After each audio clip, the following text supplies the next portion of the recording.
Good morning, everyone. Welcome back to Storytime. Today, I'm going to read Rumpelstiltskin, written by Joanna Nadine, illustrated by Alejandro O'Keeffe. In the far off times, there lived a poor miller and his daughter, Lily. Lily was kind and clever and good, but the miller was a show-off who liked to tell tall tales. Lily was in love with the prince, but was too poor to be his wife. So the miller went to the king and boasted about his daughter. "She can spin straw into pure gold," he said. The king was delighted and summoned Lily to the castle. There, he took her to a turret and showed her a bale of straw. "Spin it into gold by morning, and you might marry my son," he said. Then he locked the door. But of course, Lily had no idea what to do and stamped her foot crossly. At this sound, a goblin appeared. "Give me your necklace and I will spin the straw into gold," he said. Lily's necklace had belonged to her mother, so she did not want to give it away. Yet, she did want to marry the prince, so she agreed. The goblin was as good as his word and spun the straw into reels of gold. The king was pleased, but he was also greedy. He took Lily to another turret with 2 balls of straw. "Spin it into gold by morning, and you might marry my son," he said. Then he locked the door. Again, Lily stamped her foot, and again the goblin appeared. "Give me your ring, and I will spin the straw into gold for you," he said. Lily gave him the ring, and the goblin spun the straw into reels of gold. The king smiled when he saw the gold, but it made him greedier still. He took Lily to another turret with 3 bales of straw. "Spin it into gold by morning, and you might marry my son," he said. Then he locked the door. Again, Lily stamped her foot, and again the goblin appeared. "I have nothing left to give you," she said, "but I need your help." So the goblin thought and replied, "Give me your first child, and I will spin the straw into gold." Lily, who did not much care for babies, agreed, and the goblin spun the straw into reels of gold. This time, the king kept his word, and Lily married the prince.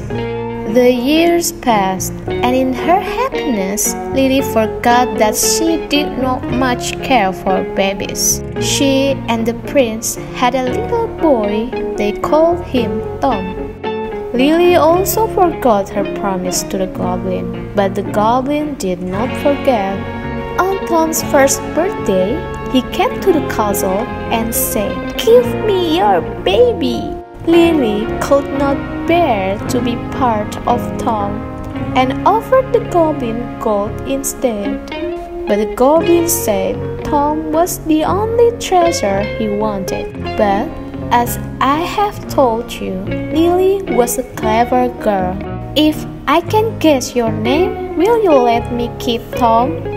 she said. "I will give you 3 days," said the goblin. "But you will not win. The child will be mine." Lily set to work. On the first day, she wrote down all the boys' names she had heard of. When the goblin came that evening, she said, "Is your name Adam?" "No," smiled the goblin. "That is not my name." "Is it Ahmed?" asked Lily. "No," smiled the goblin. "That is not my name." Lily tried Akim and Anton and Hassan and Hans. Each time the goblin said the same thing. "No, that is not my name." On the second day, Lily went to the castle library and wrote down all the boys' names she hadn't heard of. When the goblin came that evening, she said, Is your name Achilles? No, smiled the goblin. That is not my name. Is it Axel? Asked Lily. No, smiled the goblin. That is not my name. Lily tried Karim and Casper and Santos and Solomon. Each time the goblin said the same thing. No, that is not my name.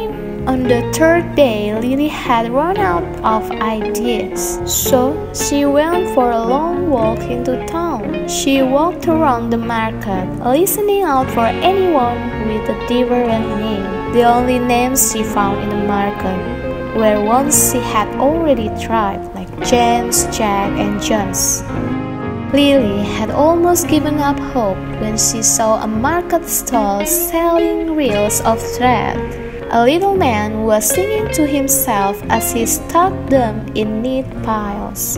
He sang, "My name not John, my name's not Jim, my name is Rumpelstiltskin." Lily smiled because she could see that the little man was the very same goblin who wanted to take Tom away. When the goblin came that evening, she pretended not to know. "Is your name Gumboot?" she said. "No," smiled the goblin. "That is not my name." "Is it Marmalade?" asked Lily. "No," smiled the goblin. "That is not my name." Lily tried Slurp and Squalt and Mutton and Tintin, but each time the goblin said the same thing.